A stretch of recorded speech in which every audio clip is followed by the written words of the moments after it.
ข่าวมหาบุญมหากุศลบุญวันมหาบูรพาจารย์ของกรรมาธิการการต่างประเทศในวันที่21 กุมภาพันธ์ 2026ที่หอธรรมสภาวัดพระธาตุหลวงเหนือนครหลวงเวียงจันทร์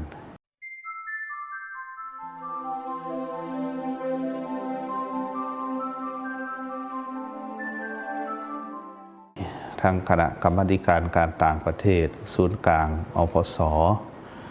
ขอเจริญพรและก็นมัสการมายังครูบาอาจารย์ออกตนญาติโยมพุทธศาสนิกชนทั้งหลายเพื่อข่าวมหาบุญมหากุศลบุญวันมหาบูรพาจารย์ของกรรมาธิการการต่างประเทศในวันที่21 กุมภาพันธ์ 2026ที่หอธรรมสภาวัดพระธาตุหลวงเหนือนครหลวงเวียงจันทร์บุญวันมหาบูรพาจารย์ของกรรมาธิการการต่างประเทศนี้แม่นเป็นบุญอันสำคัญยิ่งใหญ่ด้วยว่าปรารภ1 วันครบรอบ7 ปีของกรรมาธิการการต่างประเทศ2 วันระลึกถึงมหาบูรพาจารย์ก็คือองค์พระยอดแก้วมหางอนดำรงบุญพระประมุขสงฆ์สปป.ลาวพระองค์ที่5ที่เป็นองค์ก่อกำเนิดกรรมาธิการการต่างประเทศศูนย์กลางอพส.พร้อมกันนั้นก็อุทิศบุญกุศลระลึกถึงบูรพาจารย์ของกรรมาธิการซึ่งมีญาติท่านใหญ่มหาบัวคำสารีบุตรรองประธานศูนย์กลางอพส.ผู้สี่นำเวียกกรรมาธิการการต่างประเทศและพระอาจารย์ใหญ่ปริญญาเอกหงษาบริบูรณ์คณะบริหารงานประจำการศูนย์กลางอพส.รองหัวหน้ากรรมาธิการการต่างประเทศที่ได้ล่วงลับจากไปกรรมาธิการการต่างประเทศระลึกถึงคุณูปการของพระมหาเถระที่มีคุณูปการเป็นอย่างยิ่งสำคัญอย่างยิ่งต่อกรรมาธิการการต่างประเทศจึงได้เฮ็ดบุญกระทำกุศลอุทิศทักขีนานุปทานกัลลปนาผลบูชาคุณพระมหาเถ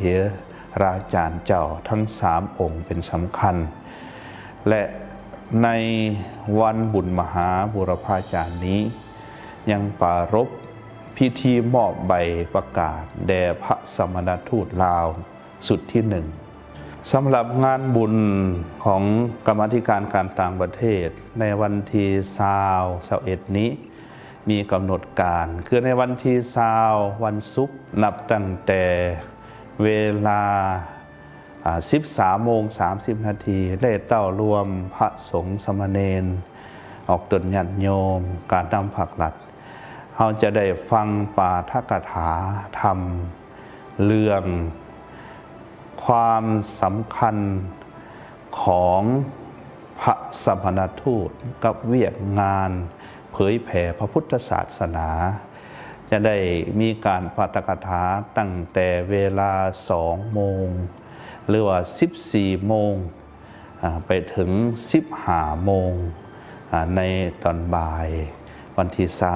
20แล้วก็เวลา15 โมงหรือว่าบ่าย3 โมงเราจะได้มีพิธีมอบใบประกาศแก่พระสมณทูตลาวสุดที่1โดยพระเดชพระคุณญาติท่านใหญ่มหาเวทมเสนัยองค์พระประมุขสงฆ์พระองค์ที่7สปป.ลาวในปัจจุบันและเวลา15 โมง 30 นาทีหรือว่าบ่าย3 โมงครึ่งเราจะได้มีพิธีเปิดกองทุนพระสมณทูตลาวแล้วก็เจริญพรเชิญชวนออกตนญาติโยม บรรดาทานที่มีจิตเหลื่อมใสศรัทธาอยากควมอุปถัมภ์กองทุนพระสมณทูตลาวก็ได้ขึ้นถวายปัจจัยสมทบทุนเขาในกองทุนพระสมณทูตลาวในเวลาดังกล่าวเวลา17 โมงหรือ5 โมงเราก็จะได้มีพิธีสวดปริตตมงคลฟังธรรมเทศนาในตอนภาคแรง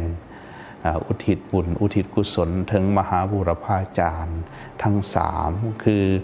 พระเดชพระคุณญาติใหญ่องค์พระยอดแก้วมหาเงาดำรงบุญพระญาติใหญ่มหาบัวคำสารีบุตรและพระอาจารย์ใหญ่ปริญญาเอกคงสาบริบูรณ์จนถึงเวลาอันสมควรก็แม้นได้สำเร็จและก็มีการขบงานด้วยการปฏิบัติธรรมสูตรมนต์สูตรเมตตาหลวงในตอนภาคแรงในวันที่21ตอนเช้าตั้งแต่6 โมงเราก็ได้เต่าโฮมพระสงฆ์สามเณรออกตนญาติโยมตั้งแต่6 โมงครึ่งเป็นต้นไป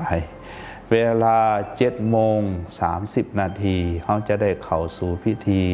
ไหว้พระหับศีลถวายทานถวายบิณฑบาตถวายเครื่องกองบุญอัฐบริขารเครื่องทานทั้งหลายทั้งปวงแล้วก็ตักบาตรแด่พระสงฆ์71 องค์ซึ่งมีพระมหาเถระ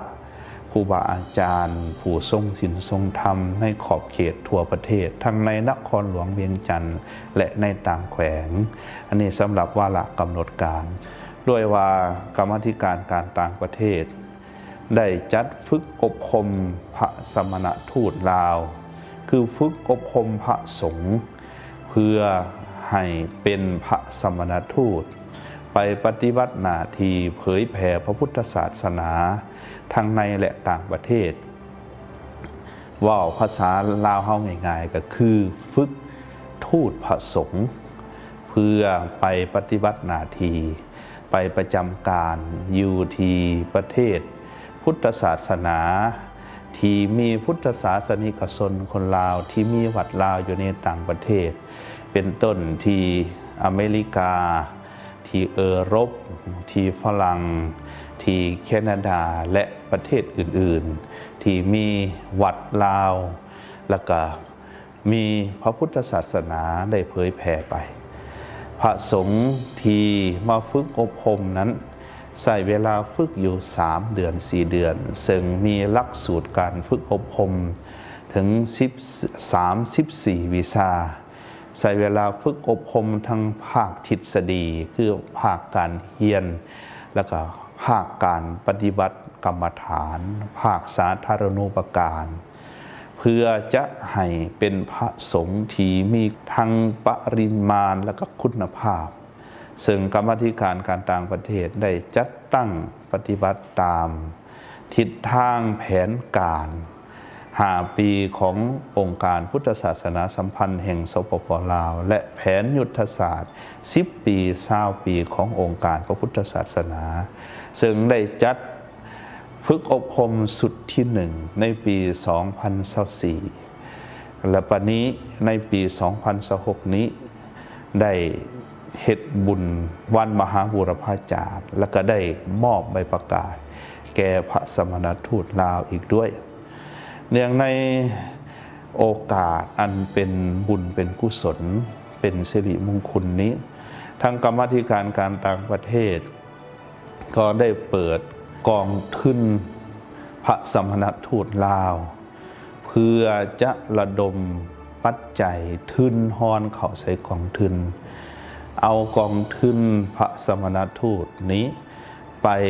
นำใส่ในการฝึกอบรมพระสมณทูตลาวในแต่ละสุดแต่ละสมัยเพื่อเฮ็ดให้เวียกงานการฝึกอบรมพระสมณทูตนี้เป็นไปด้วยดีและก็บรรลุถึงจุดมุ่งหมายที่คาดไว้ตามทิศทางแผนการแผนยุทธศาสตร์เพราะฉะนั้นจริงข่าวบุญอันเป็นมหามงคลอันยิ่งใหญ่มายังพ่อแม่ครูบาอาจารย์และออกตนญาติโยมพุทธศาสนิกชนผู้มีบุญทั้งหลาย ได้ไปห่วมบุญวันมหาบูรพาจารย์บุญระลึกถึงอุทิศทักษิณานุปทานแด่พระเถราจารย์เจ้าของกรรมาธิการการต่างประเทศทั้ง3 องค์ที่มุ่งอุทิศถึงคือญาติใหญ่องค์พระยอดแก้วมหางอนดำรงบุญญาติใหญ่มหาบัวคำสารีพุทธพระอาจารย์ใหญ่ปริญญาเอกพงษาบริบูรณ์แล้วก็ได้มอบใบประกาศแด่พระสมณทูตได้อย่างดีงามเพราะฉะนั้นจึงขอเจริญพรเชิญห่วมบุญห่วมกุศลญาติโยมผู้มีบุญทุกทานที่หวังความเจริญของพระพุทธศาสนาความเจริญของวัฒนธรรมศีลธรรมแห่งสังคมของชาติได้ห่วมบุญห่วมกุศลด้วยกันแล้วก็บุญกุศลนี้ก็จะเป็นมหาบุญมหากุศลแก่ชีวิตของพวกเราให้พวกเราเจริญดีงามด้วยบุญกุศลเจริญดีงามด้วยมงคลชีวิตเจริญดีงามด้วยพญาปัญญาคือธรรมอันประเสริฐจริงๆขึ้นไปขอเจริญพร